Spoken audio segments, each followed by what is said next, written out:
Okay, so in this Hostinger tutorial, I'm going to show you how you can integrate custom code, how you can add a custom code on Hostinger.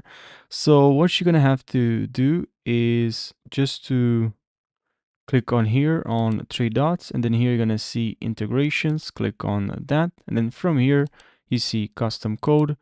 You can paste a snippet of a code provided by the tool or service above, and it will be injected in the head section of your website.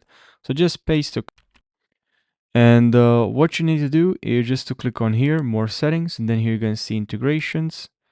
From here, you actually right over here, you can paste your code on Hostinger, and how this can be helpful and when you can use custom code on Hostinger is when you want to connect third-party integrations or verify the ownership of your website or domain for different platforms like Google search results, AdSense, Facebook.